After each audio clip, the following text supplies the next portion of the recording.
Hello viewers, আমাদের হাতে চলে এসেছে এই মুহূর্তে আপডেট সকল ভয়ঙ্কর আন্তর্জাতিক বাংলা সংবাদগুলো। শুরুতে জানিয়ে দেব সংবাদ শিরোনাম। এবার ইসরায়েলি হামলায় সিরিয়া লেবানন সড়ক যোগাযোগ বিচ্ছিন্ন হয়ে গেছে। অন্যদিকে ইরাকি ড্রোন হামলায় ইসরায়েলে আহত 24, নিহত 2 জন। জানিয়ে দেব উপসাগরীয় আরব দেশগুলো নিরপেক্ষ থাকতে চায় বলে জানিয়েছেন তেহরানকে। অন্যদিকে ইসরায়েলকে পরাজিত করার অঙ্গীকার করেছেন খামেনি। সর্বশেষ জানিয়ে দেব ইরাকি গোষ্ঠীর ড্রোন হামলা ইসরায়েলের 3 স্থাপনা বিধ্বংস। এতক্ষণ শুনছিলেন সংবাদ শিরোনাম, এবার বিস্তারিত। তার আগে কে কোথা থেকে আমাদের ভিডিওটি দেখছেন ও শুনছেন জানিয়ে দেবেন কমেন্টে, এবং ভিডিওটি যদি ভালো লেগে থাকে অবশ্যই একটি লাইক করবেন, সাবস্ক্রাইব করে দেবেন। ইসরায়েলি হামলায় সিরিয়ায় লেবাননের সড়ক যোগাযোগ বিচ্ছিন্ন। এবার লেবাননের দক্ষিণ অঞ্চলে ব্যাপক হামলা চালিয়েছে ইসরায়েল। এতে করে লেবাননের সঙ্গে সিরিয়ার প্রধান সড়ক যোগাযোগ বন্ধ হয়ে গেছে। শনিবার 5 অক্টোবর আল জাজিরার এক প্রতিবেদনে তথ্য জানানো হয়। প্রতিবেদনে বলা হয়েছে লেবাননের রাজধানী বৈরুতে আরো নিশানা করেছে ইসরায়েল। রাজধানীতে তারা বিমান হামলা চালিয়েছে, ফলে সিরিয়ার সঙ্গে লেবাননের প্রধান সড়ক যোগাযোগ বিচ্ছিন্ন হয়। এর আগে ইসরায়েলি বাহিনী রাজধানী বৈরুতে দক্ষিণ অঞ্চলের এলাকা খালি করার নির্দেশ দেন। এরপরে এই অঞ্চলে হামলা চালিয়েছে তারা। ইসরায়েলি বাহিনী জানিয়েছে হিজবুল্লাহ সংশ্লিষ্ট একটি ভবনে তারা হামলা চালিয়েছে। এর আগে আল জাজিরা জানিয়েছেন বিমানবন্দরের খুব কাছাকাছি এলাকায় সৈফাত অঞ্চলে বিমান হামলা চালিয়েছে কঠোর ইসরায়েল বাহিনী। এই এলাকাটি বিমানবন্দরের ঠিক পূর্বে অবস্থিত, ফলে বর্তমানে আন্তর্জাতিক এই বিমানবন্দরের বর্তমানে সীমিত পরিসরে বিমান ওঠানামা করেছে। কেবল বিমানবন্দরই নয়, লেবাননের উত্তর অঞ্চলের একটি শরণার্থী শিবিরেও ড্রোন হামলা চালিয়েছে দখলদার ইসরায়েল। ফিলিস্তিনি শরণার্থী শিবির হিসেবে পরিচিত আল বেদাই ক্যাম্পে এ হামলা চালানো হয়েছে। এদিকে হিজবুল্লাহ জানিয়েছে ইসরায়েলের সেনারা লেবাননের দক্ষিণ অঞ্চলের ওদেইসা শহরের দিকে অগ্রসর হওয়ার চেষ্টা করেছে। এ সময় তাদের সঙ্গে হিজবুল্লাহ সেনাদের ব্যাপক সংঘর্ষ হয়। গোষ্ঠীটি জানিয়েছে তাদের উপর ব্যাপক হারে বিস্ফোরণ ঘটানো হয়েছে, ফলে তারা পিছু হটতে বাধ্য হয়। সংঘর্ষে ইসরায়েলের বেশ কয়েকজন আহত হয়েছেন। হিজবুল্লাহ জানিয়েছে ইসরায়েলি সেনারা আবার অগ্রসর হওয়ার চেষ্টা করেছে এবং হিজবুল্লাহর সঙ্গে তাদের সংঘর্ষ বেঁধেছে। প্রতিবেদনে বলা হয়েছে এই সংঘর্ষে নিহতদের কোনো তথ্য পাওয়া যায়নি। এছাড়া ইসরায়েলি বাহিনীর পক্ষ থেকে হামলার বিষয়টি নিশ্চিত করা সম্ভব হয়নি বলে জানিয়েছে কর্তৃপক্ষ। ইরাকি ড্রোন হামলায় ইসরায়েলের 2 সেনা নিহত, আহত 24 জন। ইসরায়েলি অধিকৃত গোলান মালভূমি সেনা ঘাঁটিতে ইরাকে সশস্ত্র ইসলামিক প্রতিরোধ গোষ্ঠীর চালানো ড্রোন হামলায় 2 ইসরায়েলি সেনা নিহত এবং 24 জন আহত হয়েছে। এ হামলা চালানো হয় বলে এক বিবৃতিতে জানিয়েছে ইসরায়েলি প্রতিরক্ষা বাহিনী IDF। নিহত 2 সেনা সদস্যের একজন হলেন এসকেলেনের বাসিন্দা সার্জেন্ট ড্যানিয়েল আভিভ হাইম সোফার, যিনি গোলানি ব্রিগেডের 33তম ব্যাটালিয়নের একজন সিগন্যাল অফিসার ক্যাডেট হিসেবে দায়িত্ব পালন করেছিলেন। আর অন্যজন হলেন জেরুজালেমের বাসিন্দার কর্পোরাল তালরো, যিনি গোলান ব্রিগেডের 13তম ব্যাটালিয়নের একজন IT বিশেষজ্ঞ হিসেবে দায়িত্ব পালন করেছিলেন। IDF এর তদন্ত প্রতিবেদন সূত্রে জানা গেছে এই হামলায় ইরাক থেকে 2টি বিস্ফোরণ ড্রোন ছোড়া হয়। এদের মধ্যে এক ড্রোনকে ইসরায়েলের আকাশ প্রতিরক্ষা ব্যবস্থা ভূপতিত করে, তবে অন্য একটি ড্রোন উত্তর গোলান মালভূমির সেনা ঘাঁটিতে আঘাত হানে। ইরাকের ড্রোন হামলায় নিহত 2 সেনা ছাড়াও ইসরায়েলে আরো 24 জন সেনা সদস্য আহত হয়েছে। তাদের মধ্যে 2 জনের অবস্থা গুরুতর, একজনের মাঝারি এবং 21 জন সামান্য আহত হয়েছে বলে জানিয়েছে ইসরায়েল। হামলাটি ছিল ইসরায়েলের ইরাকি গোষ্ঠীর চালানো হামলায় প্রথম কোনো গুরুতর প্রাণহানির ঘটনা। এদিকে এক পৃথক বিবৃতিতে IDF জানিয়েছে বেইত শেয়ান উপত্যকায় ইসরায়েলি আকাশ সীমানায় প্রবেশ করা এক ড্রোনকে ইসরায়েলি বিমান বাহিনী গুলি করে ভূপতিত করেছে। IDF আরো জানিয়েছে যে ড্রোনটি পূর্ব দিক থেকে ইসরায়েলে প্রবেশ করেছিল এবং ইরাকের ইসলামিক রেজিস্ট্যান্স একে হামলার ক্ষেত্রে ব্যবহার করছিল। এ ধরনের হামলা ইসরায়েলের সামনে নতুন চ্যালেঞ্জে তৈরি করেছে। বিশেষত ইরাকে ইসলামিক রেজিস্ট্যান্সের ক্রমবর্ধমান হামলায় রীতিমতো হুমকির মধ্যে পড়েছে কঠোর Israel. Through Times of Israel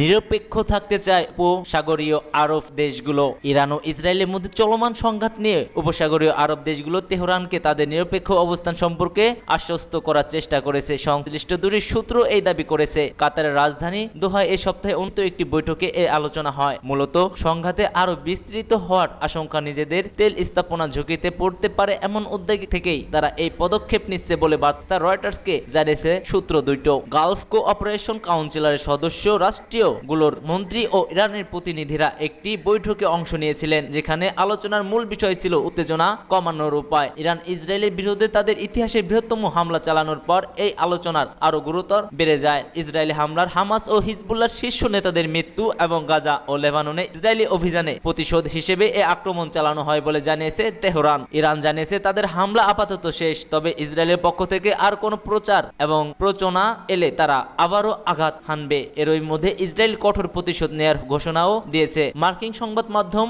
আক্সিওস এর এক প্রতিবেদনে বলা হয়েছে, ইরানের তেল স্থাপনাগুলোকে নির্দেশনা করার পরিকল্পনা করেছে ইসরায়েলি বাহিনী। এই সংঘাতে ঘিরে মধ্যপ্রাচ্যে উত্তেজনা তুঙ্গে পৌঁছেছে এবং উপস্বর্গীয় দেশগুলো নিজেদের তেল সরবরাহ ও অর্থনৈতিক স্থিরতা রক্ষার জন্য কোনো ধরনের সংঘাত জড়িয়ে পড়ার ঝুঁকি এড়াতে সচেষ্টা চালিয়ে যাচ্ছে। একটি সূত্র জানিয়েছে, বৈঠকের আলোচনায় উত্তেজনা প্রশমনের বিষয়টি ছিল সবচাইতে গুরুত্বপূর্ণ।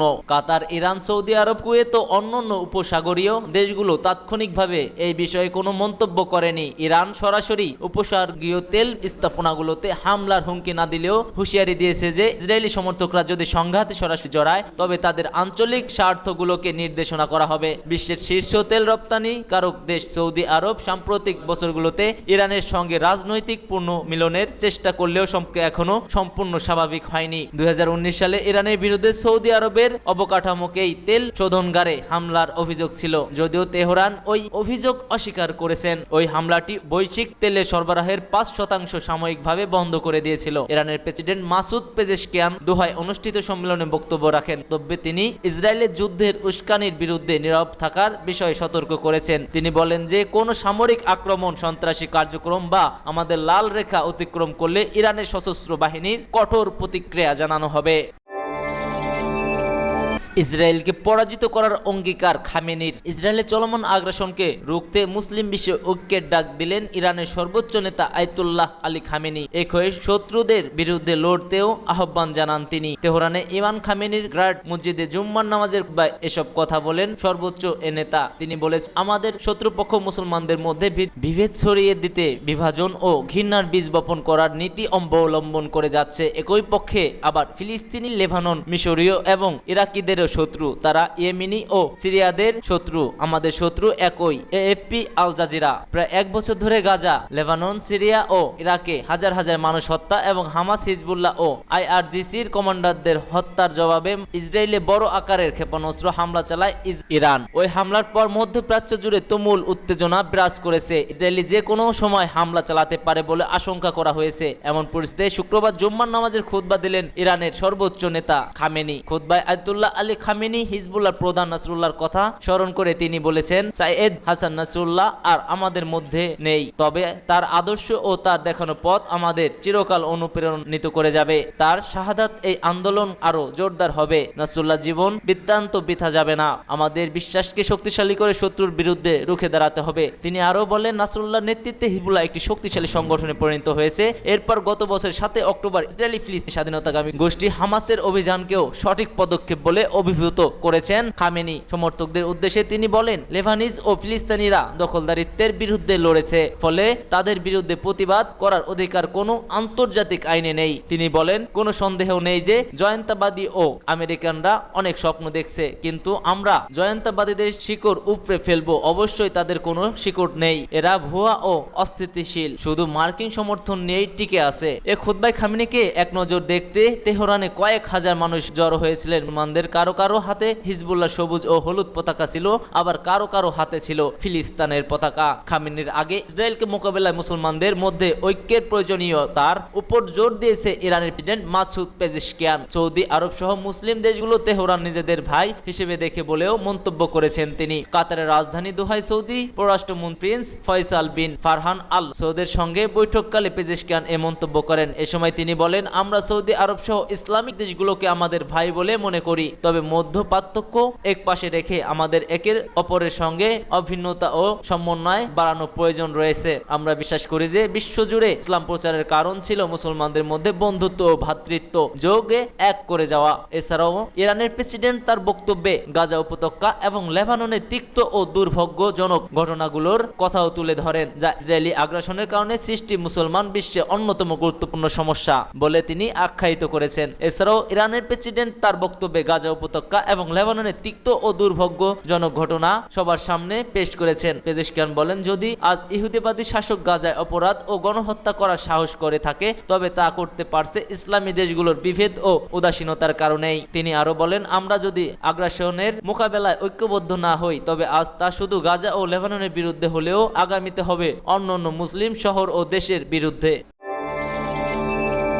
ইসরায়েলের 3 স্থাপনায় ইরাকি গোষ্ঠীর ড্রোন হামলা। ইরাকের সশস্ত্র ইসলামিক প্রতিরোধ গোষ্ঠী ইসলামিক রেজিস্ট্যান্স অফ ইরাক ইসরায়েলের ড্রোন হামলার মাধ্যমে লক্ষ্যবস্তুতে আঘাত হেনেছে বলে জানিয়েছে বিভিন্ন গণমাধ্যম। আল জাজিরা সূত্র ধরে ইরানি বার্তা সংস্থা জানায়, ইরাক সশস্ত্র ইসলামিক প্রতিরোধ গোষ্ঠী এক বিবৃতিতে একথা বলে, তারা ইসরায়েলি অধিকৃত ফিলিস্তিনের কয়েকটি স্থানে আঘাত হেনেছে। 3টি বিভিন্ন সময়ে এই হামলা চালানো হয়েছে বলে তারা উল্লেখ করেছেন। ইরাকি প্রতিরোধ বাহিনী এর আগে অধিকৃত দক্ষিণ অঞ্চলে একটি স্থানে প্রথমবারের মতো উন্নত ড্রোন ব্যবহার করে হামলা চালানোর কথা জানিয়েছে। ইরাকের ইসলামিক প্রতিরোধ বাহিনী সম্প্রতি গাজা উপত্যকায় ইসরায়েল চলমান আক্রমণ বন্ধ না করলে তাদের অভিযান আরো জোরদার করার হুমকি দিয়েছিল। এই হামলাগুলো সেই হুঁশিয়ারই অংশ বলে ধারণা করা হচ্ছে। সম্প্রতি এই হামলাগুলো মধ্যপ্রাচ্যে ক্রমবর্ধমান উত্তেজনার মধ্যে নতুন করে আরো অস্থিতিশীল সৃষ্টি করেছে বলেই মনে করছেন বিশ্লেষকেরা। সূত্র মেহের নিউজ এজেন্সি।